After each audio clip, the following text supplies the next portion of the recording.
ونعوذ بالله من شرور أنفسنا ومن سيئات أعمالنا من يهده الله فلا مضل له ومن يضلله فلا هادي له ونشهد أن لا إله إلا الله وحده لا شريك له ونشهد أن محمدًا عبده ورسوله. قال الله تعالى في كتابه المجيد والفرقان الحميد. فأعوذ بالله من الشيطان الرجيم. بسم الله الرحمن الرحيم.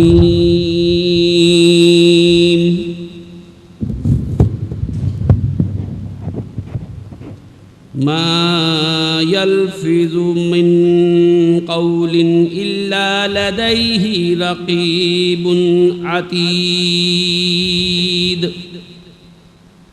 صدق الله العلي العظيم وصدق رسوله النبي الكريم. يا رسول الله انظر حالنا، يا حبيب الله اسمع قالنا. إنني في بحر غم مغرق خذ يدي ساحل لنا أشقالنا. امداد کن از بحر غم آزاد کن، در دین دنیا شاد کن یا شیخ عبد القادر. گنج بخش فیض عالم مظہر نور خدا، ناقصاں را پیر کاملاں را رہنما. بگرداب بلا افتاد کشتی، ضعیفان شکست را تو کشتی. بحق خواجہ عثمان ہارونی، مدد کن یا معین الدین چشتی. حضرت محمد حسین آفتاب علم و دین، جلوہ آئینہ حق انوار رب العالمین. معدنی جود و کرم چشمہ صدق و صفا، ناقصوں پہ ہو کرم بحر محمد مصطفیٰ. دلشاد حسین نے دیا سر کو جھکا، 1369 میں ہوئی حقیقت آگاہ. دیے سب باطل کے پردے اٹھا، درود بر محمد صلاۃ مرتضیٰ. محمد حسین اسماء خواجگان چشت پڑھے جو فجر کو جائے بہشت. قلب روشن ہوئے پڑھے جو صدا، درود بر محمد صلاۃ مرتضیٰ. ان اللہ وملائکتہ یصلون علی النبی. یا ایھا الذین آمنوا صلوا علیہ وسلموا تسلیما. تمامی حضرات نہایت ذوق کے ساتھ، شوق کے ساتھ، محبت کے ساتھ، عقیدت کے ساتھ نبی کریم صلی اللہ علیہ وآلہ وسلم پر درود و سلام کے پھول نچھاور کریں. الصلاة والسلام علیک یا سیدی یا رسول اللہ، وعلى آلك واصحابك یا حبیب اللہ. عزیزان گرامی قدر، سامعین کرام، حاضرین مجلس، میرے عزیز اسلامی دینی روحانی بھائیوں، میری عزیزہ اسلامی روحانی دینی بہنوں، بے شمار حمد و ثنا اس ذات بابرکات کے لیے جس نے کن کہہ کر یہ کائنات پیدا فرمائی. بے شمار درود و سلام اس ذات اقدس کے لیے جس کے لیے اللہ کریم نے اس کائنات کو تخلیق فرمایا. درود و سلام ہو آل محمد پر۔ عزیزان گرامی قدر، بعد حمد و ثنا اور درود و سلام کے اللہ کریم کی قرآن پاک میں ارشاد فرمایا، سورہ 3 ہے، لَقَدْ خَلَقْنَا الْإِنسَانَ فِي أَحْسَنِ تَقْوِيمٍ، ہم نے انسان کو بہترین حالت میں تخلیق فرمایا۔ چنانچہ اللہ کریم نے جب انسان کو تخلیق فرمایا تو کائنات نے اپنی اس تخلیق کو عظیم شاہکار بنا دیا۔ کائنات کا کوئی ایسی چیز نہیں جو انسان کا مقابلہ کر سکے، کائنات میں کوئی ایسی عظیم تخلیق نہیں ہے جو حضرت انسان کی تخلیق کا مقابلہ کر سکے۔ میں نہیں کہتا، یہ قرآن کہتا ہے۔ اللہ فرما رہے ہیں لَقَدْ خَلَقْنَا الْإِنسَانَ فِي أَحْسَنِ تَقْوِيمٍ، ہم نے انسان کو بہترین حالت میں پیدا فرمایا۔ چاند کو تخلیق فرمایا، سورج کو تخلیق فرمایا، مریخ کو تخلیق فرمایا، اجرام فلکی تخلیق فرمایا، اس کائنات کو تخلیق فرمایا، اس زمین پر شجر و حجر کو تخلیق فرمایا، لیکن جیسا حضرت انسان کو تخلیق فرمایا ایسا کسی اور کو تخلیق نہیں، ایسا کسی اور کو نہیں بنایا۔ تو عزیزان گرامی قدر، دیکھیے انسان کے اعضاء کی تخلیق کی طرف آپ ملاحظہ فرمائیے ذرا، اس میں جو حسن اور تناسب رکھا ہے وہ کسی اور مخلوق میں نظر نہیں آتا۔ اعضاء کی تخلیق میں ایسا تناسب ہے، ایسا ربط ہے، ایسا اعتدال ہے، ایسا کمال ہے، ایسا حسن و جمال ہے کہ ایسا کسی اور میں نظر نہیں آتا ہے۔ ہر چیز اپنی جگہ خوبصورت ہے، ہر نظارہ اپنی خوبصورتی رکھتا ہے، لیکن جو حسن اور جو جمال حضرت انسان رکھتا ہے وہ کسی اور کے پاس نہیں ہے۔ جب بندہ انسان پر نظر ڈالتا ہے، خود پر نظر ڈالتا ہے، دیکھنے والی آنکھ ہونی چاہیے، نابینا نہ ہو، عقل سے پیدل نہ ہو، آنکھ سے دیکھنے والا ہو۔ جس وقت اپنے جسم پر نظر ڈالتا ہے تو بے اختیار اس کی زبان سے ایک ہی کلمہ نکلتا ہے، فَتَبَارَكَ اللَّهُ أَحْسَنُ الْخَالِقِينَ، بڑی برکت والا اللہ ہے، یعنی اللہ بڑی برکت والا ہے۔ فَتَبَارَكَ اللَّهُ أَحْسَنُ الْخَالِقِينَ، جو بہترین تخلیق فرمانے والا ہے۔ عزیزان گرامی قدر، ذرا انسانی صورت پر غور کیجئے۔ دو آنکھیں ہیں، ایک ناک ہے۔ اگر کسی کے منہ پر دو ناک ہوتے اور ایک آنکھ ہوتی تو پھر وہ چہرہ کیسا ہونا تھا؟ اللہ کریم کی تخلیق کا ذرا تناسب ملاحظہ فرمائیے۔ دو آنکھیں رکھی، آنکھوں کے درمیان میں ایک ناک رکھا۔ اگر ناک جو ہے اعتدال سے بڑھ جاتی، ہاتھی کی سونڈ جیسی ناک ہو جاتی، پھر ایک انسان کا چہرہ کیسا نظر آتا، ذرا تصور کیجئے۔ یہ حسن، یہ اعتدال اللہ کریم نے ایسا رکھا ہے کہ جو انسان کے چہرے کو دیکھتا ہے وہ یہی کہتا ہے فَتَبَارَكَ اللَّهُ أَحْسَنُ الْخَالِقِينَ، برکت ہے، بڑی برکت ہے اللہ کے لیے، اللہ بڑی برکت والا ہے، احسن الخالقین، اس لیے کہ وہ بہتر پیدا کرنے والا ہے۔ ہمارا ہمسایہ ملک ہے، ہمارا ہمسایہ ملک بت پرستی کا گڑھ ہے۔ لوگوں کو اپنے چہرے پر اللہ کی بنائی ناک پسند نہیں آئی، ان کو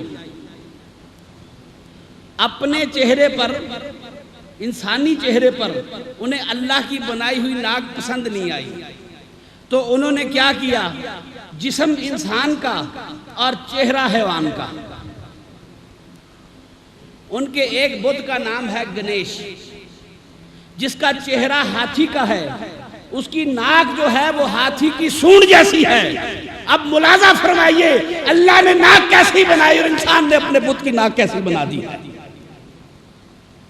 ناک ہاتھی کی سونڈ جیسی بنا دی، اب یہی سونڈ اگر کسی انسان کے چہرے پر نمودار ہو جائے، ناک کی جگہ یہ سونڈ لگ جائے، اب آپ اس چہرے کا اندازہ کیجئے کہ وہ چہرہ کیسا نظر آئے گا۔ باہر کیف فکر لاحق ہو جائے گی اس کو، کبھی وہ اس کا آپریشن کروائے گا، کبھی کسی ڈاکٹر کے پاس جائے گا، جا کر اس کے آپریشن کی بات کرے گا کہ میرا وہی ناک جو اللہ نے بنایا تھا وہ واپس آ جائے۔ تو ہاتھی کی سونڈ جیسے ناک والے انسان بھی جو ہیں وہ لوگوں کو پسند آ جاتے ہیں۔ باہر کیف اپنی اپنی سوچ ہے، اپنی اپنی فکر ہے، اپنا اپنا خیال ہے۔ ہمارا تو وہی قول ہے فَتَبَارَكَ اللَّهُ أَحْسَنُ الْخَالِقِينَ، ہم تو یہی کہتے ہیں کہ بہترین تخلیق کرنے والا جو ہے وہ اللہ ہی ہے، اور اللہ نے جو تخلیق کی ہے وہ سب سے بہتر ہے۔ لَقَدْ خَلَقْنَا الْإِنسَانَ فِي أَحْسَنِ تَقْوِيمٍ، انسان کو بہترین حالت میں پیدا فرمایا۔ دیکھیے اللہ کریم نے جسم انسانی میں کوئی چیز بیکار اور بلا وجہ پیدا نہیں فرمائی۔ دو آنکھیں عطا فرمائیں، ایک کان عطا فرمایا، دو کان عطا فرمائے، دو ہاتھ عطا فرمائے، دو پاؤں عطا فرمائے۔ جسم انسانی کو اگر کھول کے دیکھا جائے اتنی پیچیدہ مشینری ہے، اتنی پیچیدہ مشینری ہے کہ ایک دفعہ کھل جائے دوبارہ اس طرح فٹ ہی نہیں ہوتی۔ عزیزان گرامی قدر، اللہ کریم نے ہر عضو کو اس کی بہترین حالت میں پیدا فرمایا ہے۔ جس میں انسانی میں کوئی عضو ایسا نہیں جسے اللہ نے بلا وجہ اور بیکار پیدا فرمایا ہے۔ دل ہے انسان کا تو پورے جسم کا انحصار جو ہے اس کے دل پر ہے۔ دل خون پمپ کرتا ہے، پورے جسم میں خون جو ہے وہ رواں رہتا ہے۔ دل اپنی پمپنگ بند کر جائے تو زندگی اور موت کے لالے پڑ جاتے ہیں۔ انسان زندگی اور موت کے درمیان میں لٹک جاتا ہے۔ یہ دل ہی ہے جو انسان کو زندہ رکھتا ہے، تو دل انسان کو زندہ رکھنے والا آلہ ہے۔ عزیزان گرامی قدر، آنکھیں ہیں تو جہان کی خوبصورتی ہے، ناک ہے تو خوشبو اور بدبو کا احساس ہے، کان ہے تو سننے کا اعزاز ہے، ہاتھ پاؤں سلامت ہیں تو کام کاج ہے۔ عزیزان گرامی قدر، جس میں انسانی میں کوئی ایسی ایک چیز نہیں ہے جو بلا وجہ لگا دی گئی ہے، بیکار لگا دی گئی ہے۔ گردے جو ہیں وہ اپنا کام کرتے ہیں، جگر اپنا کام کرتا ہے، دل اپنا کام کرتا ہے، معدہ اپنا کام کرتا ہے، اور ان سے بڑھ کے دماغ جو ہے وہ اپنا کام کرتا ہے۔ 25 گرام کا دماغ جو ہے وہ نئی نئی جہتیں اور نئی نئی راہیں جو ہیں وہ کھوجتا ہے۔ لیکن ایک بات سوچنے والی ہے کہ سب کے باوجود کیا ہم اس مالک کا شکر ادا کرتے ہیں؟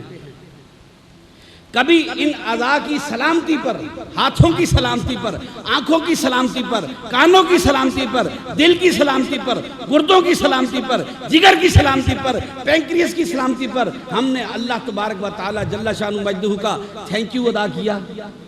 ہم نے اسے کہا کہ اے ہمارے رب، تھینک یو ویری مچ، آپ کا بہت بہت شکریہ، آپ نے ہمیں بہترین حالت میں پیدا فرمایا ہے، بہترین تقویم میں پیدا فرمایا ہے، احسن تقویم میں پیدا فرمایا ہے، آپ نے ہمیں بہترین حالت میں پیدا فرمایا ہے۔ لقد خلقنا الانسان فی احسن تقویم، آپ نے ہمیں بہتر حالت میں پیدا فرمایا ہے، ہم آپ کا شکریہ ادا کرتے ہیں۔ اللہ کریم قرآن پاک میں ارشاد فرماتے ہیں فَاذْكُرُونِي أَذْكُرْكُمْ وَاشْكُرُوا لِي وَلَا تَكْفُرُونَ، میرے بندو کیا کرو؟ فَاذْكُرُونِي، میرا ذکر کرو، فَاذْكُرُونِي أَذْكُرْكُمْ، میں تمہارا ذکر کرتا ہوں۔ تم ملاء الاسفل میں میرا ذکر کرتے ہو، تم عام لوگوں میں میرا ذکر کرتے ہو، میں ملاء الاعلیٰ میں تمہارا ذکر کرتا ہوں۔ فَاذْكُرُونِي أَذْكُرْكُمْ وَاشْكُرُوا لِي، تم میرا شکریہ ادا کرو، وَلَا تَكْفُرُونَ، اور ناشکر لوگوں میں سے نہ ہو جاؤ۔ عزیزان گرامی قدر، ہم نے کبھی اللہ کا شکر ادا کرنے کی زحمت گوارا کی ہے؟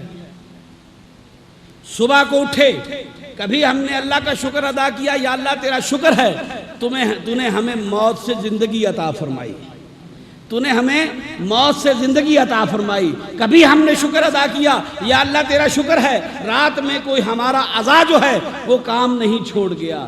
رات میں سارے اعضاء جو ہیں وہ مسلسل اپنا کام کرتے رہے، پھیپھڑے اپنا کام کرتے رہے، دل اپنا کام کرتا رہا، دماغ اپنا کام کرتا رہا، اسی لیے صبح کو اٹھے ہیں تو تمام اعضاء جو ہیں وہ صحیح و سلامت ہیں۔ عزیزان گرامی قدر، آیت پڑھی میں نے، سورۃ البقرہ کی آیت ہے، فَاذْكُرُونِي أَذْكُرْكُمْ، تم میرا ذکر کرو میں تمہارا ذکر کرتا ہوں، وَاشْكُرُوا لِي وَلَا تَكْفُرُونَ، میرا شکریہ ادا کرو، وَلَا تَكْفُرُونَ، نا شکروں میں سے نہیں ہو جانا۔ تو عزیزان گرامی قدر، یہ ذکر اور شکر دو چیزیں ہیں، ذکر اور شکر دو چیزیں ہیں، بظاہر تو یہ ایک دوسرے سے علیحدہ علیحدہ نظر آتی ہیں، ذکر اور چیز ہے، شکر اور چیز ہے، لیکن اگر بنظر غائر دیکھا جائے، اگر غور سے دیکھا جائے تو معلوم ہوگا ذکر اور شکر دونوں ایک ہی چیز ہے، دونوں کا مخرج جو ہے ایک ہے۔ عزیزان گرامی قدر، بڑے میں توجہ چاہتا ہوں آپ کی، ذکر اور شکر دو الگ چیزیں بیان فرمائی اللہ کریم نے۔ فَاذْكُرُونِي أَذْكُرْكُمْ، تم میرا ذکر کرو میں تمہارا ذکر کروں، وَاشْكُرُوا لِي، میرا شکریہ ادا کرو، شکر ادا کرو میرا، وَلَا تَكْفُرُونَ، نا شکروں میں سے نہ ہو جانا۔ تو ذکر الگ بیان کیا، شکر الگ بیان کیا، تو لوگوں کو وہم ہوا کہ ذکر اور شکر جو ہے شاید دو الگ الگ چیزیں ہیں، ذکر اور شکر دو الگ الگ چیزیں ہیں، لیکن دونوں کا مخرج جو ہے، نکلنے والی جگہ جو ہے دونوں کے، وہ ایک ہی ہے۔ شکر بھی زبان سے نکلتا ہے، ذکر بھی زبان سے نکلتا ہے۔ ذکر اور شکر کے لیے اللہ تعالیٰ نے منہ میں ایک چھوٹا سا پردہ فٹ کر دیا۔ جسم کی اس قدر پیچیدہ مشینری میں ایک چھوٹا سا پردہ جو شکر بھی ادا کرتا ہے، جو ذکر بھی کرتا ہے، مگر اس چھوٹے سے پردے کی افادیت، اہمیت اور عظمت سے کسی صورت میں انکار نہیں کیا جا سکتا۔ یہ پردہ جسم انسانی میں زبان کہلاتا ہے، انگلش میں اس کو ہم ٹنگ کہتے ہیں اور عربی میں لسان کہتے ہیں۔ تو عزیزان گرامی قدر، یہ پردہ زبان جو ہے، اس کے ساتھ چند پرزے اور ہیں، جیسے لحاظ ہے گلے میں، یہ جو کوا لٹکتا ہے، یہ اپنے ان پرزوں کے ساتھ اور پھیپھڑے سے نکلنے والی ہوا کے ساتھ مل کر لاکھوں، کروڑوں، اربوں لفظ بناتی ہے۔ یہ زبان کروڑوں لفظ بناتی ہے، ہر لفظ نیا لفظ تخلیق کرتی ہے، ہر لحظے ایک نیا لفظ تخلیق کرتی ہے۔ آج زبانوں کو اٹھا کر دیکھ لیے، آپ دنیا کی زبانیں اٹھا کر دیکھیے، وہ زبانیں جو معدوم ہو گئیں، حضرت آدم علیہ السلام سے لے کر آج تک جو زبانیں تھیں معدوم ہو گئیں، آج دنیا میں ان کا کہیں نام نہیں ہے، کوئی ان کو پڑھ نہیں سکتا، کوئی انہیں بولتا نہیں، وہ دنیا سے ختم ہو گئیں۔ لیکن ان کا وجود جو ہے وہ ہمیں اپنا احساس دلاتا ہے۔ احرام مصر میں جا کر دیکھیے تو مصری جو زبان بولتے تھے وہ دنیا سے معدوم ہو چکی ہے، عبرانی جو ہے وہ دنیا سے معدوم ہو چکی ہے۔ اگرچہ کچھ لوگ آج عبرانی زبان میں بات کرتے ہیں لیکن وہ مذہبی حد تک زبان رہ گئی ہے۔ سنسکرت اپنی اصلی حالت میں نہیں رہی ہے، صرف مذہبی زبان کے طور پر ہندوستان میں بولی جاتی ہے۔ اسی طرح سے سامی زبانیں جو ہیں وہ دنیا سے معدوم ہو چکی ہیں، اور آج بہت ساری نئی زبانیں روز بروز پیدا ہو رہی ہیں۔ یہ زبان پیدا کرنے کا ملکہ جو ہے وہ کس کے پاس ہے؟ یہ زبان، یہ آپ کی لسان جو ہے، آپ کی ٹنگ جو ہے، یہ آپ کی زبان جو ہے، یہ ہوا کے ساتھ مل کر، پھیپھڑوں کے ساتھ مل کر، لحاظ کے ساتھ مل کر، اس کوے کے ساتھ مل کر یہ زبانیں پیدا کرتی ہے، نئے نئے الفاظ پیدا کرتی ہے، لاکھوں الفاظ پیدا کرتی ہے، کروڑوں الفاظ پیدا کرتی ہے۔ یہ کمال جس میں انسانی میں صرف زبان کو حاصل ہے کہ وہ اپنے لیے نئے نئے الفاظ پیدا کرتی ہے، وہ اپنے لیے نئے الفاظ تخلیق کرنے کی قدرت رکھتی ہے۔ دیکھیے دل جو ہے سوائے خون کو پمپ کرنے کے کچھ اور کر سکتا ہے؟ پھیپھڑے اپنے اندر ہوا بھرنے کے سوا اور کچھ کر سکتے ہیں؟ گردے خون صاف کرنے کے سوا کچھ اور کر سکتے ہیں؟ جگر جو ہے وہ اپنا رس دینے کے سوا جسم میں کچھ اور عمل کر سکتا ہے؟ نہیں. لیکن یہ کمال اور یہ قدرت اللہ کریم نے زبان کو عطا فرمائی ہے کہ یہ ہر لحظہ، ہر منٹ، ہر سیکنڈ اپنے لیے لاکھوں کروڑوں نئے الفاظ پیدا کرتی ہے. تو کیا ایسی زبردست قدرت رکھنے والی چیز کو اللہ کریم نے یوں ہی آزاد چھوڑ دیا؟ مادر پدر آزاد چھوڑ دیا؟ ہرگز نہیں. بلکہ ایسی قدرت رکھنے والی چیز کو اللہ تعالیٰ نے مادر پدر آزادی عطا نہیں فرمائی. ایسی خطرناک چیز اگر آزاد چھوڑ دی جائے، دیکھیے کہتے ہیں کہ تیر کا، تبر کا، بھالے کا، زخم کا، گولی کا نشان جو ہے، زخم جو ہے وہ مندمل ہو جاتا ہے، لیکن زبان سے لگائے ہوئے چرکے مندمل نہیں ہوتے ہیں. جو چرکے دل پر زبان لگاتی ہے، جسم پر زبان لگاتی ہے، جو عزت کو زبان اچھالتی ہے، جو کسی کی پگڑی کو زبان اچھالتی ہے، وہ کام نہ دل کرتا ہے، نہ دماغ کرتا ہے، نہ آنکھیں کرتی ہیں، نہ زبان، نہ کان کرتے ہیں، نہ گردے کرتے ہیں، نہ پھیپھڑے کرتے ہیں، نہ ہاتھ کرتے ہیں، نہ پاؤں کرتے ہیں. زبان زبردست قوت رکھنے والی ایک چیز ہے جسے اللہ تبارک و تعالی جل شانہ مجدہ نے ان دو جبڑوں کے درمیان فٹ کر دیا ہے. تو عزیزان گرامی قدر، ایسی خطرناک چیز کو آزاد چھوڑا جا سکتا ہے؟ آپ کو اس بات کا احساس ہے کہ ایسی خطرناک چیز کو آزاد نہیں چھوڑا جا سکتا. اس پر کوئی قدغن ہونی چاہیے، اس پر کوئی نگران ہونا چاہیے، اس پر کوئی نگہبان ہونا چاہیے، اس پر کوئی پاسبان ہونا چاہیے. تو وہ اللہ جس نے اس انسان کو تخلیق فرمایا ہے، جس نے اس زبان کو تخلیق فرمایا ہے، کیا وہ یہ بات نہیں جانتا ہے کہ اس زبان کا کوئی نگہبان ہونا چاہیے؟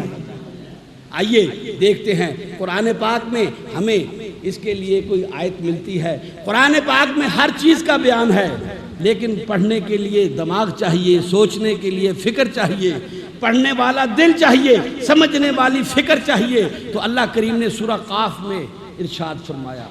سورہ قاف قرآن کا 50واں سورہ ہے، اس کی 18ویں آیت میں اللہ کریم ارشاد فرماتے ہیں، ما یلفظ من قول الا لدیہ رقیب عتید. اللہ کریم نے ارشاد فرمایا کوئی بات اس کی زبان پر نہیں آتی ہے، کوئی قول اس کی زبان پر نہیں آتا ہے، مگر ایک نگہبان اس کے پاس تیار رہتا ہے. یعنی زبان پر اللہ کریم نے ایک نگہبان بٹھا دیا ہے جو زبان سے نکلنے والے الفاظ کو، کلمات کو نوٹ کرتا رہتا ہے. وہ زبان کا نگہبان ہے. تو عزیزان گرامی قدر، زبان کو مادر پدر آزادی نہیں دی گئی کہ جسے چاہے اس کی عزت کو پامال کر دے، جسے چاہے اس کی پگڑی کو پیروں تلے روند ڈالے، بلکہ اس کے اعمال پر، اس کی جنبشوں پر ایک نگہبان جو ہے وہ مقرر کر دیا گیا ہے، جو ہر دم اس زبان سے نکلنے والے اقوال کو دیکھتا ہے. عزیزان گرامی قدر، اگر میں تھوڑی سی بات کو آگے چلاؤں، آج 20ویں صدی کے اعتبار سے اس بات کو کروں، یہ بات آج سے 1400 سال پہلے میرے آقا نامدار محمد مصطفیٰ صلی اللہ علیہ وآلہ وسلم نے ہمیں بتائی ہے. ما یلفظ من قول الا لدیہ رقیب عتید، کہ زبان سے نکلنے والا کوئی قول ایسا نہیں مگر اس پر ہم نے نگہبان جو ہے وہ مقرر کر رکھا ہے. تو عزیزان گرامی قدر، بات کو آگے چلاتے ہیں. اس زبان کی اللہ کریم نے مکمل ریکارڈنگ کا بندوبست کر رکھا ہے. آپ کی زبان سے جو بات نکلتی ہے یہ ایسی نہیں کہ ہوا میں تحلیل ہو گئی، آپ نے بات کہہ دی، ہوا میں تحلیل ہو گئی، ختم ہو گئی، اس کا وجود فنا ہو گیا. نہیں، جو بات آپ کی زبان سے نکلی ہے وہ بات ضائع نہیں ہوئی ہے، تحلیل نہیں ہوئی ہے، بلکہ اللہ کریم نے اس کی ریکارڈنگ کا بندوبست کر رکھا ہے. وہ بات جو ہے ریکارڈ ہو جاتی ہے.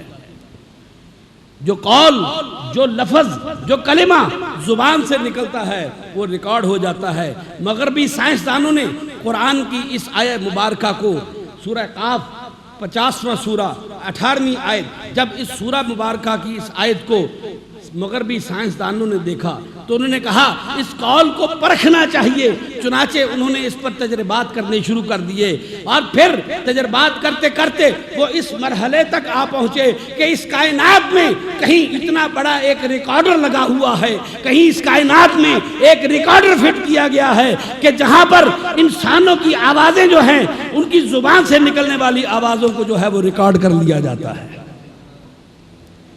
اگر آپ کے پاس ایک کیسٹ آ جائے لیکن پلیئر نہ ہو آپ کے پاس، اس کو سننے والا آلہ نہ ہو جس میں ڈال کر آپ اس کو پلے کریں، تو کیا اس میں آپ آواز سن لیں گے؟ وہ جو ریکارڈر ہے، اللہ کریم نے جو ریکارڈر بنایا ہے، جو نگہبان مقرر فرمایا ہے، ہمارے پاس ان آوازوں کو ری پلے کرنے والا کوئی ایسا سسٹم نہیں ہے، وگرنہ خدا کی قسم اگر ہمارے پاس ان آوازوں کو ری پلے کرنے والا کوئی سسٹم ہوتا تو ہم آج اپنے سے پہلے گزر جانے والوں کی آوازوں کو ضرور سنتے، وہ کیا کہا کرتے تھے۔ اس لیے کہ اللہ کریم نے ان آوازوں پر، اس زبان پر ایک نگہبان بٹھا رکھا ہے جو ان آوازوں کو اپنے اندر ریکارڈ کرتا ہے۔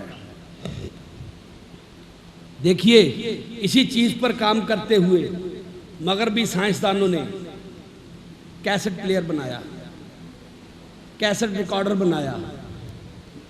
کہاں سے لیا؟ خیال کہاں سے آیا؟ خیال کہاں سے آیا؟ ما یلفظ من قول الا لدیہ رقیب عتید، قرآن کی اس آیت سے خیال آیا۔ مسلمان اس قرآن کو اٹھاتے ہیں، چونتے ہیں، پڑھتے ہیں، ایک لفظ کے بدلے 10 نیکیوں کا شمار کرتے ہیں، لیکن عمل نہیں کرتے۔ عمل سے بنتی ہے زندگی، جنت بھی جہنم بھی، یہ خاکی اپنی فطرت میں نہ نوری ہے نہ ناری۔ اس پر عمل کرنے کی ضرورت ہے۔ کتاب مسلمانوں کی دی گئی، کتاب اہل ایمان کو دی گئی، مسلمانوں کو دی گئی، لیکن اس کتاب پر عمل جو ہے، اس کتاب پر عمل جو ہے وہ مغربی سائنسدان کر رہے ہیں۔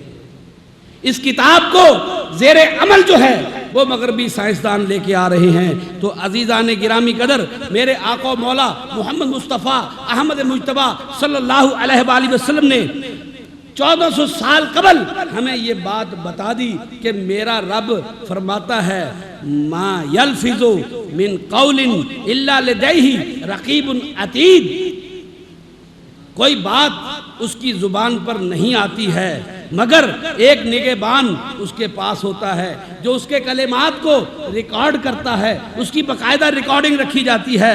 عزیزان گرامی قدر، آج 20ویں صدی میں سائنسدانوں نے ٹیپ ریکارڈر بنا کر ہمیں حیران کر دیا، لیکن میرے اللہ نے اس ٹیپ ریکارڈر کا بندوبست جو ہے ابتدائے آفرینش میں کر لیا۔ جب حضرت انسان کو پیدا کیا، ساتھ ہی اس کا ٹیپ ریکارڈر بھی پیدا کر دیا۔ عزیزان گرامی قدر، کیوں نہ میں یہ کہوں فتبارک اللہ احسن الخالقین۔ عزیز، بات ایسی ہے کہ آپ لوگ اپنے آپ کو کمتر سمجھتے ہیں، نہیں، ہمیں قرآن میں ہر قسم کا علم عطا فرمایا گیا ہے، ہر بات بتا دی گئی ہے، لیکن ہم نے قرآن کو صرف ایک مذہبی کتاب سمجھ رکھا ہے، ایک مذہبی کتاب سمجھ رکھا ہے۔ اس میں ما کان و ما یکون کا سارا علم جو ہے وہ قرآن پاک میں اللہ کریم نے عطا فرما دیا ہے۔ 20ویں صدی کا ایک سائنسدان ہے جس کا نام آئنسٹائن ہے۔ آج آپ کہیں گے کہ پتہ نہیں کہاں سے 2 جمعوں کے بعد آ گئے، سائنس کی باتیں کرنی شروع کر دی، دین کی باتیں کرنے کی بجائے سائنس کی باتیں کرنی شروع کر دی۔ عزیز، میں آپ کو یہ بتانا چاہتا ہوں کہ سائنس دین سے باہر نہیں ہے، بلکہ سائنس جو ہے وہ دین سے پیدا ہوئی ہے۔ دین اسلام سے، قرآن سے سائنس جو ہے وہ پیدا ہوئی ہے۔ سائنس کی ابتدا جو ہے وہ میرے قرآن سے ہوئی ہے۔ عزیزان گرامی قدر، آئنسٹائن نے ایک نظریہ اضافت پیش کیا۔ میرے جو بچے بھائی جو ہے 10ویں جماعت میں پڑھتے ہیں، سائنس پڑھتے ہیں، FSC کر رہے ہیں، انہیں بڑی اچھی طرح سے پتہ ہے کہ نظریہ اضافت جو ہے وہ کیا چیز ہے۔ اسے انگلش میں کہتے ہیں تھیوری آف ریلیٹیوٹی۔ تو سائنسدان نے تھیوری آف ریلیٹیوٹی پیش کی، کہتا ہے کہ اگر کوئی انسان اپنی رفتار کو چھوڑ کر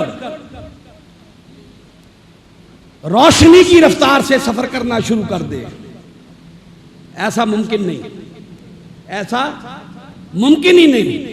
کوئی انسان روشنی کی رفتار سے سفر کرے، 1,86,000 میل فی سیکنڈ کی رفتار سے انسان سفر کرے، لیکن وہ کہتا ہے کہ اگر کوئی آلہ، اگر کوئی راکٹ، اگر کوئی پرزہ ایسا بنا لیا جائے، جہاز ایسا بنا لیا جائے کہ جو روشنی کی رفتار سے سفر کرے اور انسان اس راکٹ میں بیٹھ جائے اور روشنی کی رفتار سے سفر کرنا شروع کر دے، تو وہ انسان اپنے ماضی کو دیکھنا شروع کر دے گا، اس کے سامنے اس کا ماضی چلنا شروع ہو جائے گا۔ پھر وہ کہتا ہے اگر وہ شخص روشنی کی رفتار سے دگنی رفتار پر چلا جائے تو پھر ایسا ہوگا کہ اس کے لیے ٹائم اور سپیس جو ہے، وقت جو ہے وہ زیرو ہو جائے گا، وقت اس کے لیے تھم جائے گا، وقت اس کے لیے کھڑا ہو جائے گا۔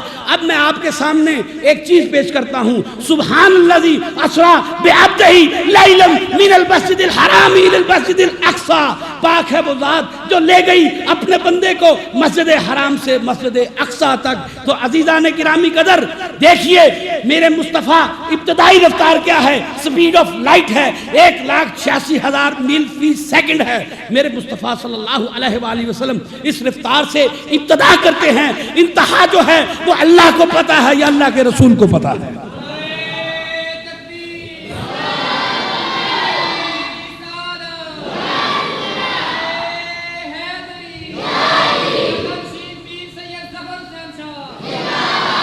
ابتدائی رفتار سپیڈ آف لائٹ ہے، جسے ہم وی آئی کہیں گے، انیشیل ویلاسٹی کہیں گے۔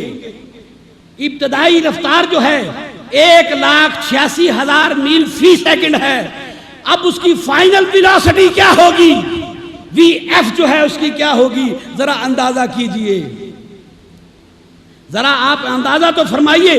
جس کی ابتدائی رفتار 1,86,000 میل فی سیکنڈ ہے، تو آئنسٹائن کہتا ہے جو اس رفتار سے چلے وہ اپنے عتیت کو دیکھتا ہے، اپنے ماضی کو دیکھتا ہے، اور جس کی انتہائی رفتار کا پتہ نہ ہو تو اس کی پوزیشن کیا ہوگی، اس کی حالت کیا ہوگی؟ اس کی حالت یقیناً یہ ہوگی کہ 17 سال وہاں گزار کے آ گئے، واپس آئے تو دروازے کی کنڈی جو ہے وہ ہل رہی تھی، وضو کا پانی جو ہے وہ بہ رہا تھا، حرارت بستر قائم تھی۔ میرے مصطفیٰ گئے، 17 سال گزارے وہاں پر، 17 سال گزارنے کے بعد واپس تشریف لے آئے، کنڈی ہل رہی ہے، وضو کا پانی بہ رہا ہے، حرارت بستر قائم ہے۔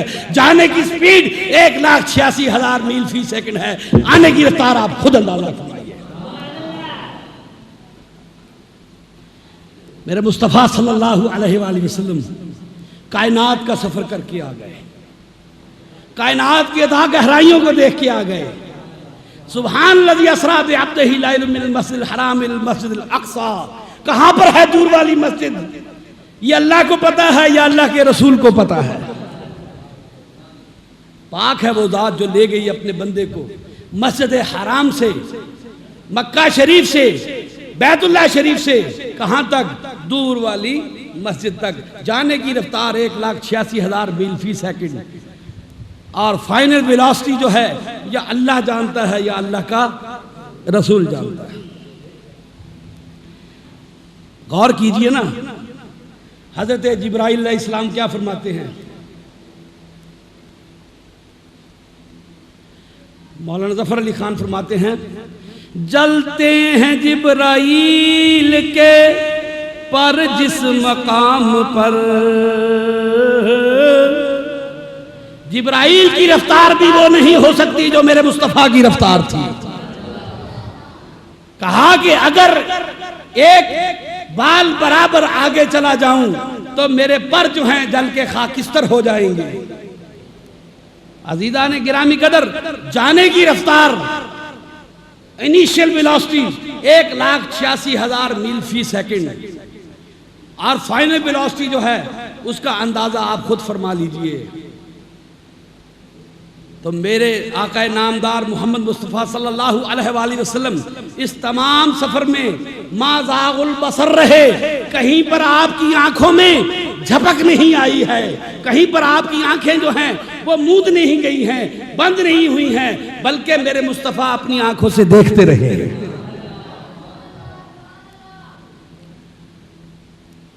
تو عزیزان گرامی قدر، یہ بات میں نے اس لیے کہی کہ میں آپ کو سمجھانا چاہتا ہوں کہ جب انسان سپیڈ آف لائٹ سے چلنا شروع کر دے تو اپنے عتیق کو، اپنے ماضی کو، اپنے پاسٹ کو وہ دیکھنا شروع کر دے گا۔ ایسا پاسبل ہے، ایسا پاسبل ہے۔ تو جب پاسبل ہے تو جب انسان بولتا ہے، اس کی زبان سے الفاظ نکلتے ہیں، کلمات نکلتے ہیں، تو ان کلمات کی جو ریکارڈنگ ہے وہ کہیں پر کائنات میں کیوں نہیں ہو رہی ہے؟ جبکہ اللہ فرما رہا ہے کہ زبان سے نکلنے والی کوئی بات ایسی نہیں جس پر ہم نے نگہبان نہ بٹھا رکھا ہو۔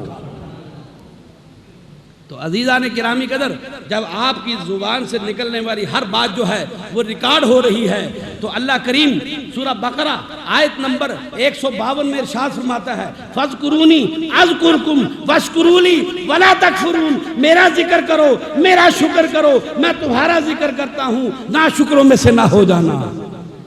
تو اولیاء اللہ فرماتے ہیں، میں نے اپنے شیخ الاسلام سے بات سنی، حضرت قبلہ پیر سید دلشاد حسین شاہ صاحب رحمۃ اللہ علیہ فرمایا کرتے تھے کہ میرے پیر و مرشد حضرت سلطان العارفین قدر سالکین پیر روشن ضمیر پیر سید محمد حسین شاہ گیلانی چشتی صاحب ریتاج علی سرکار رحمۃ اللہ علیہ فرماتے ہیں، جو دم غافل سو دم کافر۔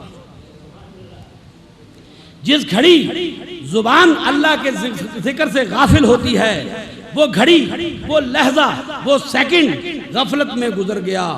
اور مومن کا کوئی لمحہ جو ہے، کوئی لحظہ جو ہے، کوئی وقت جو ہے، وہ غفلت میں نہیں گزرتا ہے، بلکہ مومن کا جاگنا جو ہے یہ بھی عبادت ہے، مومن کا سونا بھی عبادت ہوتا ہے۔ اب دیکھیے، آپ حیران ہوں گے، جاگتے وقت تو چلو زبان سے کوئی کلمات نکلے، کسی نے اللہ الصمد پڑھا، کسی نے اللہ اکبر کہا، کسی نے تسبیح کی، کسی نے تحلیل کی، کسی نے تحمید کی، کسی نے کہا الحمدللہ، کسی نے کہا سبحان اللہ، کسی نے کہا لا الہ الا اللہ۔ عزیزان گرامی قدر، زبان چل رہی ہے، جاگ رہے ہیں تو زبان چل رہی ہے۔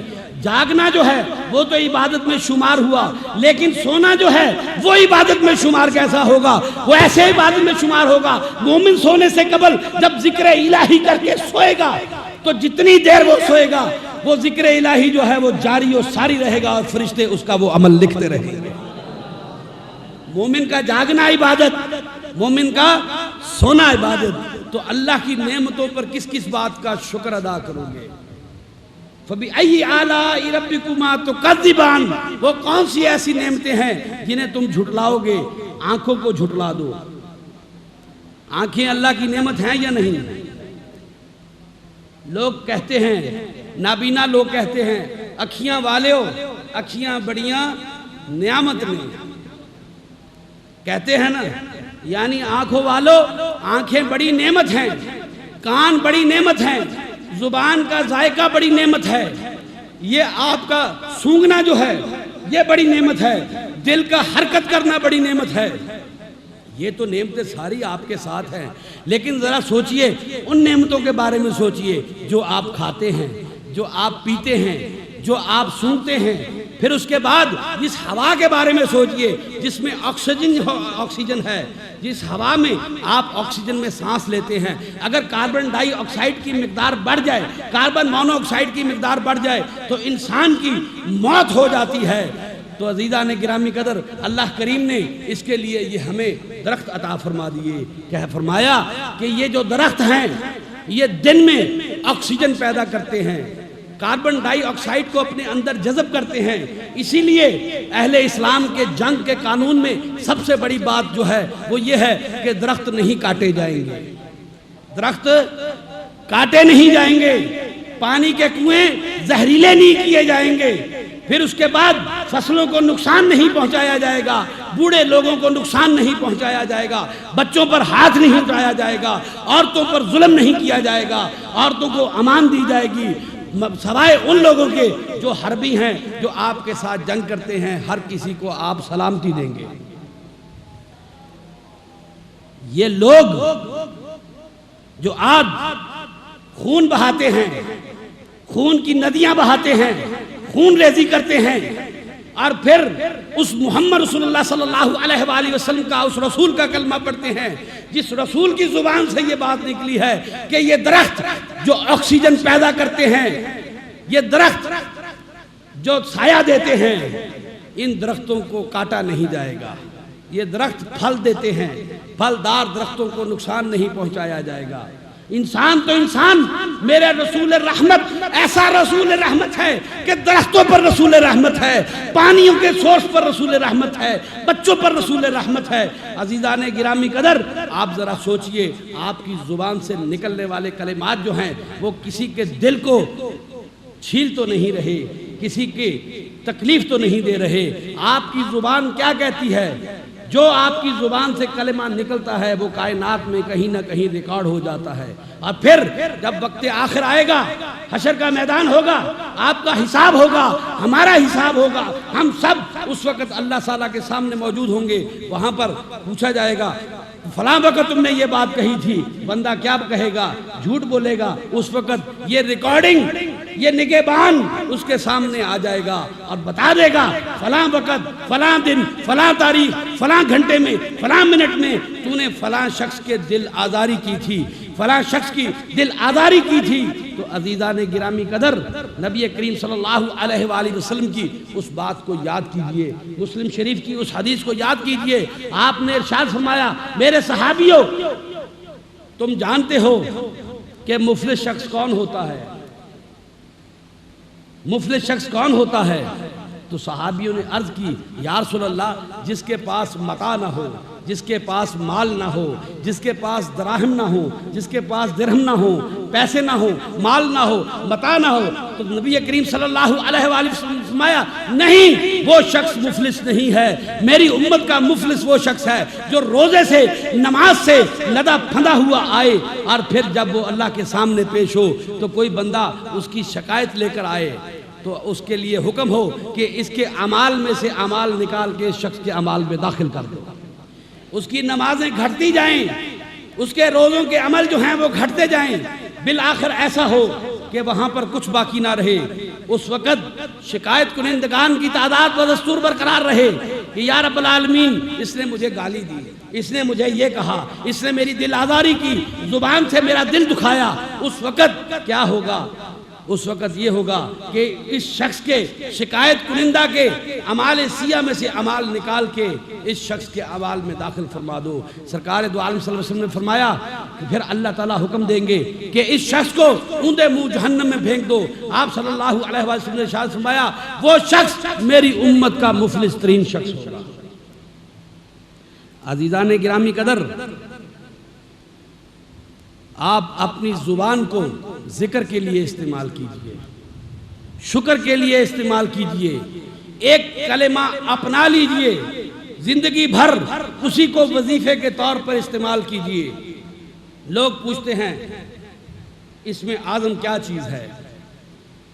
ہمیں بھی جب ہم اس فیلڈ میں آئے، سرکار پیر شاہ صاحب رحمۃ اللہ علیہ کے مرید ہوئے، تو ہمیں بھی شوق ہوا کہ اس میں اعظم پاس ہونا چاہیے۔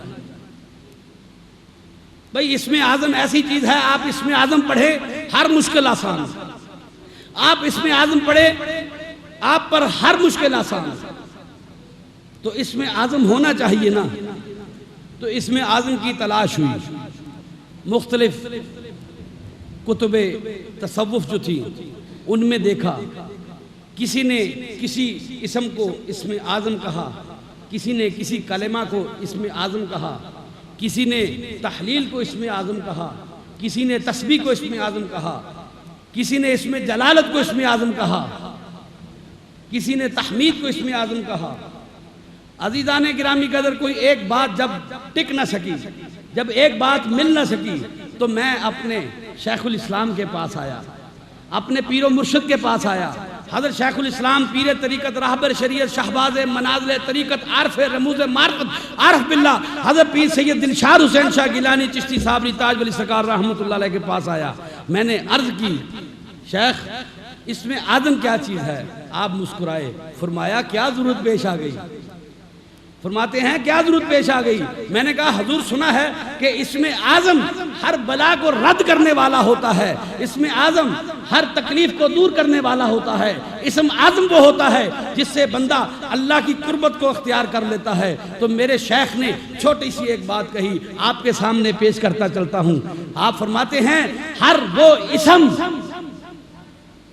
وہ اسم تحلیل ہو، تسبیح ہو، تحمید ہو، تکبیر ہو یا اسم جلالت ہو، کوئی بھی اسم جو ہے اس اسم کی مداومت پکڑ لو، اس اسم کو اپنے جسم کے ساتھ ملا لو، تمہارا جسم اور وہ اسم ایک ہو جائیں، پھر دیکھو وہ اسم اعظم جو ہے تمہارے لیے اسم اعظم بن جاتا ہے۔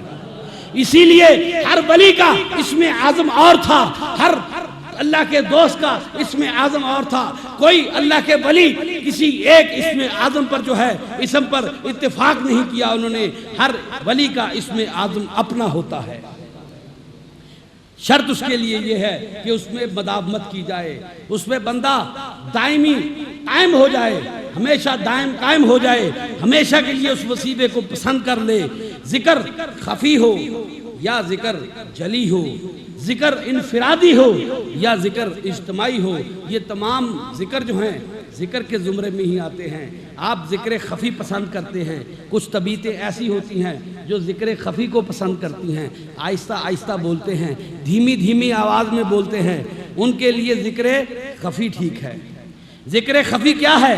اللہ اور اس کے بندے کے درمیان میں سرگوشیاں ہیں، بندہ اپنے کا حال چال پوچھتے ہیں، ایک دوسرے کے ساتھ معانقہ کرتے ہیں، ایک دوسرے کے ساتھ مصافحہ کرتے ہیں، ایک دوسرے کے ساتھ گلے ملتے ہیں، ایک دوسرے کے ہاتھ ملاتے ہیں اور اونچی اونچی آواز میں ایک دوسرے کا حال پوچھتے ہیں۔ تو ذکر جلی جو ہے اسی چیز کا نام ہے، ذکر جلی ہے کہ بندہ اپنے اللہ کو پکارتا ہے، اور جب بندہ اپنے اللہ کو پکارتا ہے تو اللہ اپنے بندے کی آواز پہ لبیک کہتا ہے۔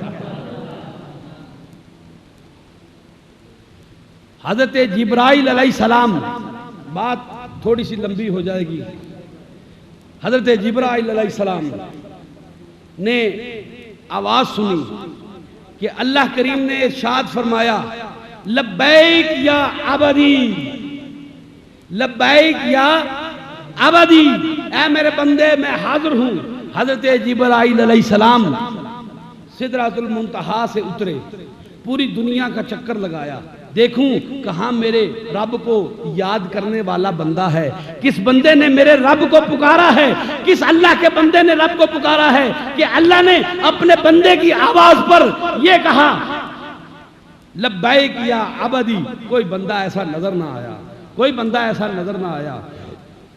تو جا کے جناب باری تعالیٰ میں سجدہ ریز ہو گئے، عرض کی یا رب العالمین وہ تیرا کون سا ایسا پیارا بندہ ہے، وہ تیرا کون سا ایسا اچھا بندہ ہے، وہ کون سا تیرا ایسا محبت والا بندہ ہے جس نے تجھے پکارا اور تو نے کہا کہ لبیک یا عبدی۔ تو رب تعالیٰ نے ارشاد فرمایا جبرائیل فلاں ملک میں چلا جا، وہاں ایک مندر ہے، وہاں ایک مندر ہے، مندر کے اندر چلے جانا، مندر کے اندر چلے جانا، وہاں ایک بت رکھا ہوا ہے، اس بت کے سامنے ایک بندہ سر کے بل منہ کے بل لیٹا ہوا ہے، اس بندے نے مجھے پکارا اور میں نے کہا لبیک یا عبدی۔ تو حضرت جبرائیل علیہ السلام وہاں سے تشریف لائے، اس مندر کے اندر گئے، دیکھا سامنے ایک بت ہے، بت کے سامنے ایک شخص اندھے منہ لیٹا ہوا ہے اور وہ کہتا ہے یا صنم، یا صنم، یا صنم، اے بت، اے بت، اے بت، کیا پکارتا ہے؟ اے بت، یا صنم، یا صنم۔ تو حضرت جبرائیل علیہ السلام واپس تشریف لے گئے، جناب باری تعالیٰ میں سجدہ ریز ہوئے اور عرض کی یا رب العالمین کیسے بندے کے لیے کہہ دیا لبیک یا عبدی؟ وہ تو صنم کے آگے، بت کے آگے سجدہ ریز ہے، اپنا سر جو ہے وہ بت کے آگے رکھے ہوئے ہے اور وہ کہتا ہے یا صنم، یا صنم، یا صنم۔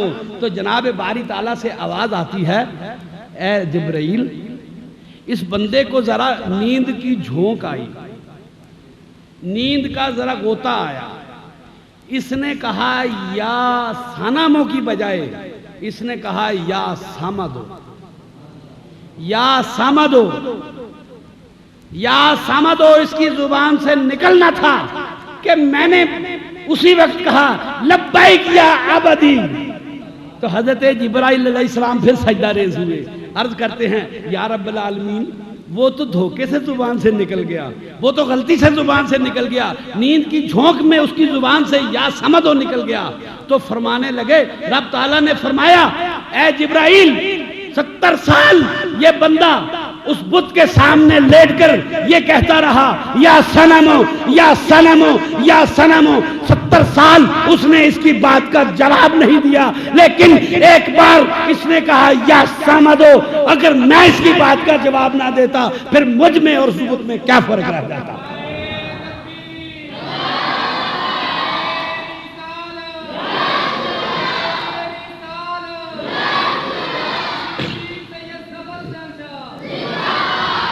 پھر مجھ اللہ میں جس نے اس کائنات کو پیدا فرمایا، مجھ سمد میں اور اس صنم میں کیا فرق رہ جاتا۔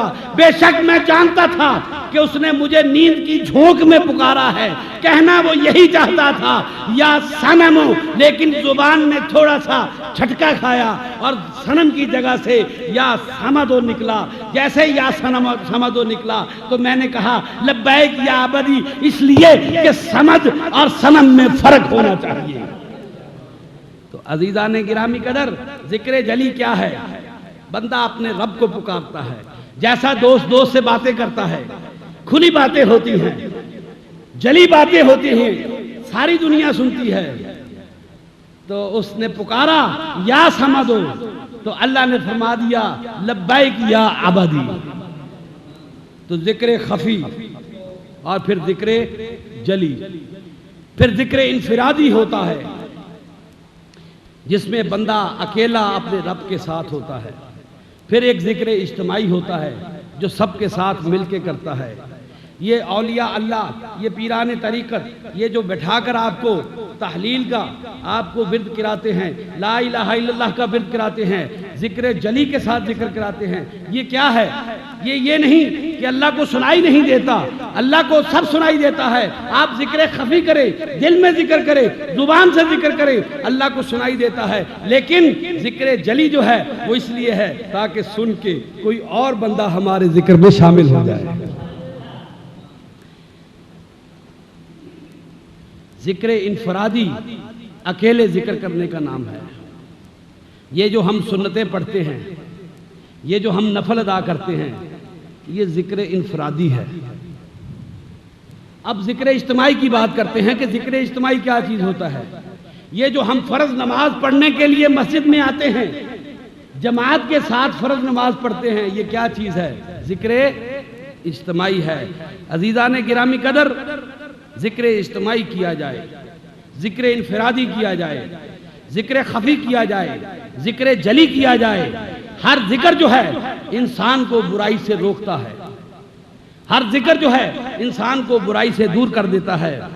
اس لیے اس ذکر میں شکر کی کیفیت موجود ہے۔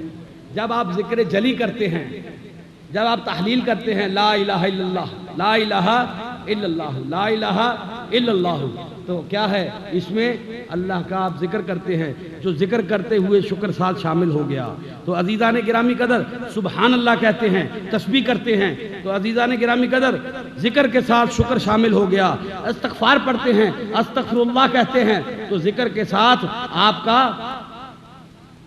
شکر شامل ہو گیا۔ اور پھر سب سے بڑھ کے آپ پر درود شریف پڑھتے ہیں، میرے آقا نامدار محمد مصطفیٰ صلی اللہ علیہ وآلہ وسلم و آل محمد پر آپ درود پڑھتے ہیں۔ جب آپ درود پڑھتے ہیں تو آپ ذکر میں بھی ہوتے ہیں اور آپ شکر میں بھی ہوتے ہیں۔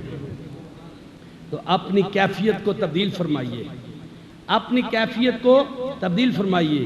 رمضان شریف کی آمد ہے، نیکیوں کا موسم بہار ہے، نیکیوں کا مہینہ آ رہا ہے، نیکیوں کے مہینے کی ابتدا جو ہے وہ شروع ہو چکی ہے، استقبال کا وقت شروع ہو چکا ہے۔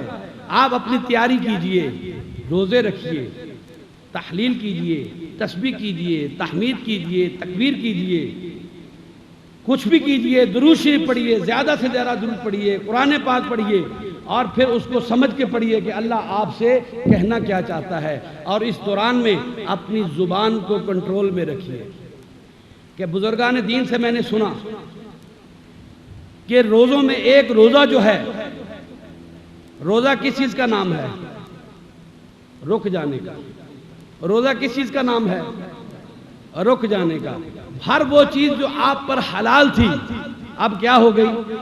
آپ نے اس چیز سے رک جانا ہے۔ بیوی آپ پر حلال تھی، اس سے رک جانا ہے۔ کھانا پینا آپ پر حلال تھا، اس سے رک جانا ہے۔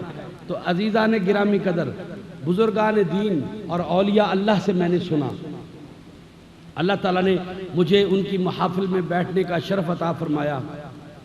حضرت شیخ کے پاس مختلف قسم کے پیران طریقت تشریف لاتے تھے، اولیاء اللہ تشریف لاتے تھے۔ ظاہر میں گدڑی پوش ہیں جو، اکثر وہ قلندر ہوتے ہیں۔ ظاہر میں ان کا حالت جو ہے وہ خراب ہوتی تھی، لیکن اندر سے بڑے روشن ضمیر تھے۔ تو وہ فرماتے ہیں بیٹے روزوں میں ایک روزہ، مجھ سے کہنے لگے کہ بیٹے روزوں میں ایک روزہ چپ کا روزہ ہوتا ہے، خاموشی کا روزہ ہوتا ہے۔ نیا دور تھا۔ ہم نے کہا بابا جی ہم نے شوال کے روزے سنے،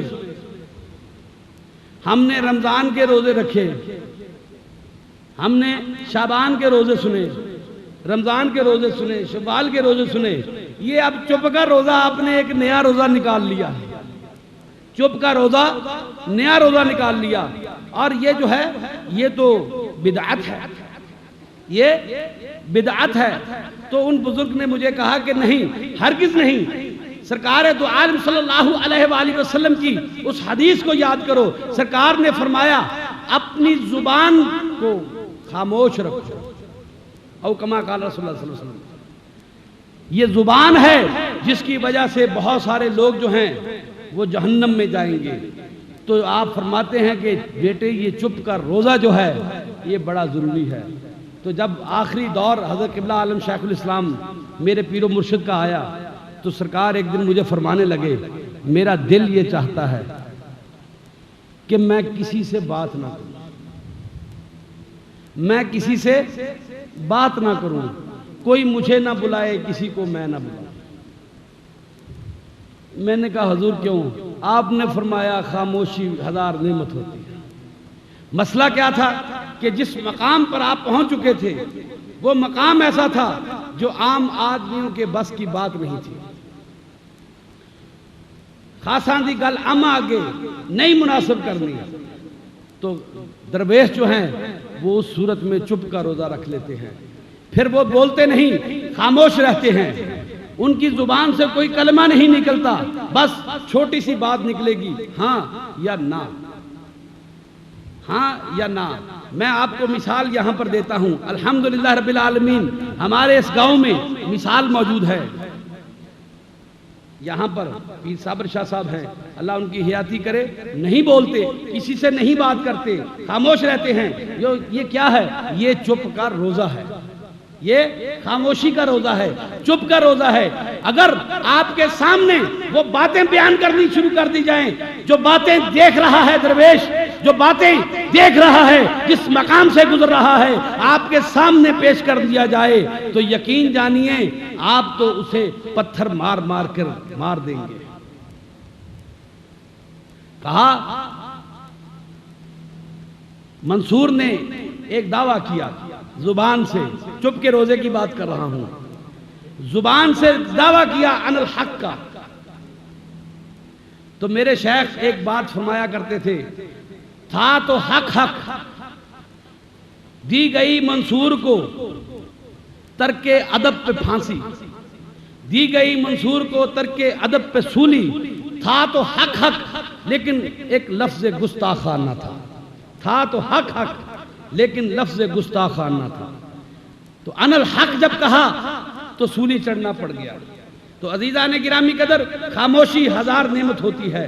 درویشوں کے ہاں پہلے مرید کو جو چیز سکھائی جاتی ہے وہ خاموش رہنا سکھایا جاتا ہے، چپ رہنا سکھایا جاتا ہے کہ خاموش کیسے رہنا ہے۔ یہی چیز سب سے مشکل ہے۔ نماز پڑھنے جاتا ہے خاموشی سے چلا جاتا ہے، نماز پڑھ کے آتا ہے خاموشی سے آ جاتا ہے، لیکن جب زاہد نماز پڑھنے جاتا ہے 10 بندوں کو کہتا ہے اور تو نماز نہیں پڑھی، تو نے نماز نہیں پڑھی، تو نے نماز نہیں پڑھی، نماز پڑھ کے آتا ہے 10 بندوں کو مطعون کرتا ہے، تو نے نماز نہیں پڑھی، تو کہتے ہیں نماز زاہداں سجدہ و سجود است، نماز عارفاں ترک وجود است۔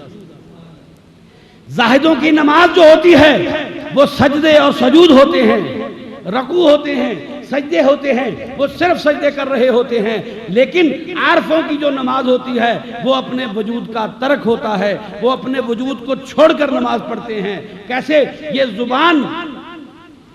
زبان جپتی رہی دل تیرا گھر میں رہا، یہ زبان جپتی رہی دل تیرا گھر میں رہا، ایسے تسبیح کو ہلا کر جپ لیا تو کیا ہوا۔ تو عزیزان گرامی قدر، درویش اپنے مریدوں کو سب سے پہلے چپ کر روزہ رکھنا سکھاتے ہیں، خاموش رہنا سکھاتے ہیں، لیکن آج دور تبدیل ہو گیا، حالات تبدیل ہو گئے۔ جو مرید ہوتا ہے وہ زیادہ ٹیں ٹیں کرتا ہے،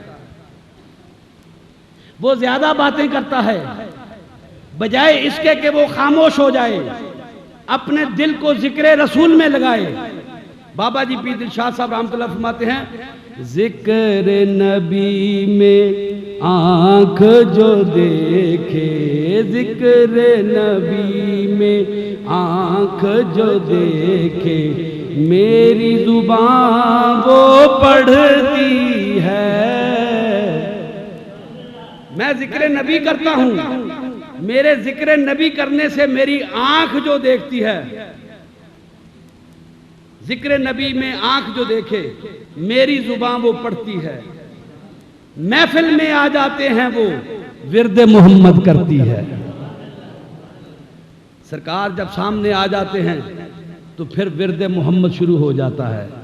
ورد محمد بھی ذکر الہی ہے۔ حدیث قدسی آتی ہے، اللہ کریم نے ارشاد فرمایا، ذکروں کا ذکری، محبوبہ جو تیرا ذکر کرے وہ بھی میرا ذکر کر رہا ہے۔ تیرا ذکر میرا ذکر ہے، میرا ذکر تیرا ذکر ہے، جو تیرا ذکر کرتا ہے وہ میرا ذکر کرتا ہے۔ تو ذکروں کا ذکری، ذکر نبی میں آنکھ جو دیکھے، میری زبان وہ پڑھتی ہے، محفل میں آ جاتے ہیں وہ ورد محمد کرتی ہے۔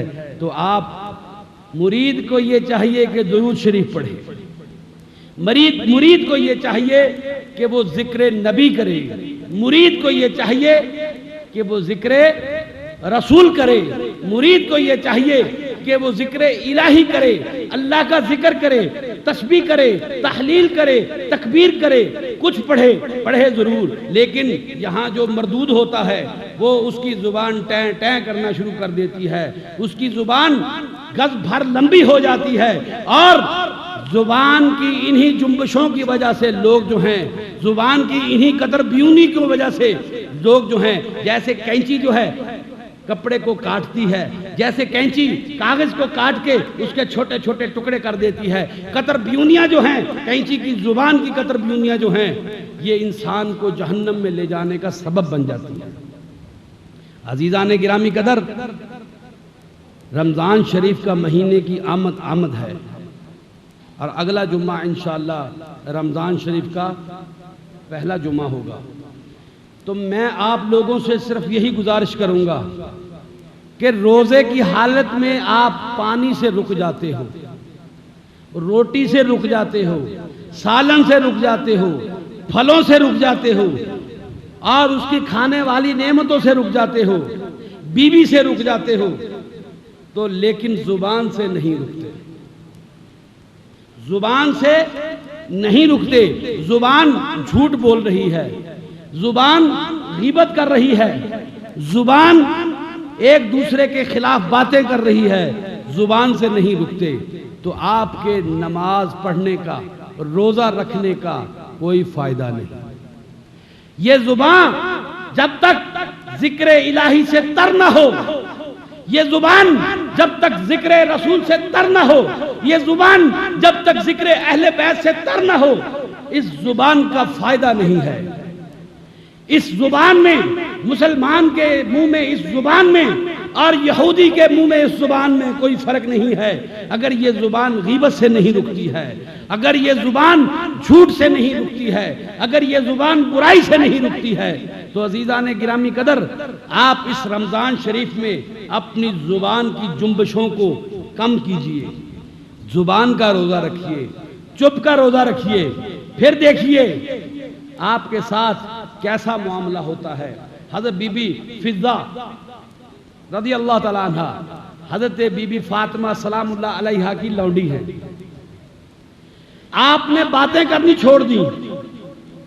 بس آخری بات کروں گا اور مختصر بات کروں گا، انشاءاللہ اس بات پہ پھر کہیں بھی طویل گفتگو کریں گے۔ حضرت بی بی فضہ نے اس زبان سے باتیں کرنی چھوڑ دی، بات کہنی چھوڑ دی۔ ایک دفعہ کہیں گئی تو کسی نے پوچھا آپ کہاں سے آئی ہیں؟ تو قرآن کی آیت پڑھتی ہیں من مقام بعید، تو وہ فرماتے ہیں کہ میں سمجھ گیا کہ یہ دور والے کسی مقام سے آئی ہیں۔ قرآن کی زبان میں باتیں کرنی شروع کر دی، جو بات کہنی ہو اس کے لیے کوئی نہ کوئی آیت پیش کر دیتے۔ تو عزیزان گرامی قدر، ہم تو اس مقام تک نہیں پہنچ سکتے۔ بی بی فضہ کے جوتیوں کی خاک بن جائیں، یقین جانیے بڑا مرتبہ حاصل ہو جائے گا۔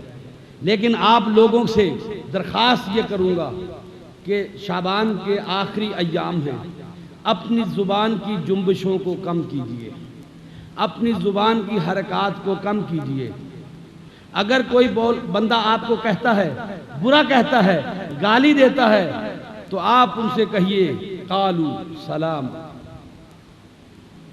بس دور سے گزر جاؤ، سلام کر کے دور سے گزر جاؤ، زبان سے کوئی جواب نہ دو۔ حضرت ابو بکر صدیق رضی اللہ تعالیٰ عنہ تشریف فرما ہے، ابو داؤد کی حدیث ہے، کتاب الادب میں حدیث ہے، نبی کریم صلی اللہ علیہ وآلہ وسلم تشریف لائے، ایک شخص حضرت ابو بکر صدیق کو کچھ برا بھلا کہہ رہا ہے، سرکار حضرت ابو بکر صدیق خاموش رہے ہیں۔ نبی کریم صلی اللہ علیہ وآلہ وسلم نے حضرت ابو بکر صدیق کو دیکھا، خوش ہوئے، آپ نے مسکراہٹ فرمائی، تبسم فرمایا، پھر اس شخص نے برا کہا، پھر برا کہا۔ اس اثناء میں حضرت ابو بکر صدیق کی زبان سے جواب نکل گیا، سرکار نے چہرہ پھیرا، الٹے پیر وہاں سے چلے گئے۔ تو جب چلے گئے تو حضرت ابو بکر صدیق جان گئے محرم رسول تھے، سرکار کی طبیعت کو پہچانتے تھے، وہاں سے نکلے، حضور کے پیچھے پیچھے گئے، عرض کی یا رسول اللہ مجھ سے کوئی گستاخی ہو گئی، مجھ سے کوئی غلطی ہو گئی۔ آپ نے فرمایا ابا بکر، یا ابا بکر، جب تو خاموش تھا اور وہ شخص تجھے برا بھلا کہہ رہا تھا، اللہ نے تیری جگہ ایک فرشتہ مقرر کر رکھا تھا جو تیری جگہ اس شخص کو جواب دیتا تھا، لیکن جب تو نے اس کو جواب دے دیا، وہ فرشتہ جو ہے واپس اللہ کی طرف لوٹ گیا۔ اپنی زبان کی جنبشوں کو کم کیجئے۔ آپ اپنی زبان کو ایک دن میں 10,000 مرتبہ ہلاتے ہیں، ایک دن میں 10,000 مرتبہ ہلاتے ہیں۔ آپ کہیے کہ میں نے اپنی زبان کو صرف دن میں 100 مرتبہ ہلانا ہے، پھر دیکھیے آپ اللہ کے ہاں آپ کا مرتبہ جو ہے وہ کیسا ہو جاتا ہے۔ اللہ کے ہاں آپ کے روزے کس طرح قبولیت پاتے ہیں، کس طرح شرف قبولیت پاتے ہیں۔ ہمارے روزے اللہ کے ہاں کیوں قبول نہیں ہوتے، ہماری نمازیں کیوں قبول نہیں ہوتی؟ یہ زبان جپتی رہی، دل تیرا گھر میں رہا، ایسے تسبیح کو ہلا کر جپ لیا تو کیا ہوا؟ یہ زبان جپتی رہتی ہے، صرف ایک عادتاً تسبیح چلتی رہتی ہے، ہاتھ میں عادت پڑ جاتی ہے تسبیح پھیرنے کی، زبان اور باتیں کرتی ہے، زبان دنیا داری کے کام میں لگی رہتی ہے، ہاتھ جو ہیں وہ تسبیح میں چلتے رہتے ہیں۔ یہ زبان جپتی رہی، دل تیرا گھر میں رہا، ایسے تسبیح کو ہلا کر جپ لیا تو کیا ہوا؟ اس رمضان شریف میں، اس شعبان میں، شعبان کے آخری عشرہ میں اور رمضان شریف میں آپ اپنی زبان کی جنبشوں کو کم کیجئے، اور پھر اس کے بعد ایک بات اور کیجئے کہ یکم شوال کے بعد ایسا نہیں کرنا کہ زبان کو آزاد چھوڑ دینا ہے۔ یہ 30 دن کی جو پریکٹس ہے، یہ پریکٹس آپ کی ساری عمر کا ساتھ بن جائے، پھر جانیے کہ یہ رمضان آپ کا کامیاب ترین رمضان تھا۔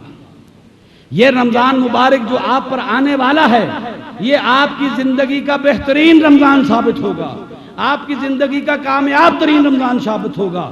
لیکن اگر ایسا نہیں تو پھر حسب سابق ہم نے ایک عمل کے طور پہ روزے رکھے، ایک دکھاوے کے لیے روزے رکھے، دنیا چاری کے روزے رکھے، لیکن روزے میں ہم رکے نہیں۔ رمضان کا لفظ جو ہے وہ رمض سے ہے، رمض کہتے ہیں، رمضہ کہتے ہیں بھٹی کو، آگ کی بھٹی کو رمض کہتے ہیں۔ رمض جو ہے وہ کیا کام کرتی ہے؟ جو چیز اس میں ڈالے وہ اسے جلا دیتی ہے، پگھلا دیتی ہے۔ لوہے کو بھٹی میں ڈالیں کیا کرتی ہے؟ پگھلا دیتی ہے۔ کاغذ کو بھٹی میں ڈالیں کیا کرتی ہے؟ کتاب کو بھٹی میں ڈالیں کیا کرتی ہے؟ کاپی کو بھٹی میں ڈالیں کیا کرتی ہے؟ تو جب نامہ اعمال کو بھٹی میں ڈالیں تو وہ کیا کرتی ہے؟ نامہ اعمال کو بھی جلا دیتی ہے، بدیوں کو جلا دیتی ہے، برائیوں کو جلا دیتی ہے۔ تو عزیزان گرامی قدر، رمضان کے بعد لوگ عید کی خوشی میں شراب کے گھونٹ لگاتے ہیں، شراب کے گھونٹ لگاتے ہیں، شباب کے گھونٹ لگاتے ہیں، کباب کھاتے ہیں۔ تو عزیزان گرامی قدر، آپ اپنے آپ کو جو 30 دن آپ نے پریکٹس کی ہے، 30 دن جو آپ نے ریاضت کی ہے، اس ریاضت کو آپ اگلے دن کیوں چھوڑ دیتے ہیں؟ اسی لیے کہا کہ شوال کے روزے رکھے جائیں، تاکہ جو 30 دن پریکٹس کی گئی اس پریکٹس کا عمل جو ہے، اس کا نتیجہ جو ہے وہ شوال میں بھی ہو۔ اس لیے شعبان بڑی برکت والا مہینہ ہے، اس لیے کہ یہ رمضان کا ہمسایہ ہے۔ شوال بڑی برکت والا مہینہ ہے، اس لیے کہ یہ جو ہے رمضان کا ہمسایہ ہے۔ ذی-القعدہ بڑی برکت والا مہینہ ہے، اس لیے کہ یہ ذی الحج کا ہمسایہ ہے۔ اور پھر محرم جو ہے وہ بڑی برکت والا مہینہ ہے، اس لیے کہ یہ ذی الحج کا ہمسایہ ہے۔ تو عزیزان گرامی قدر، سارے مہینے اپنی جگہ رحمت والے مہینے ہیں، سارے مہینے اپنی جگہ برکت والے مہینے ہیں۔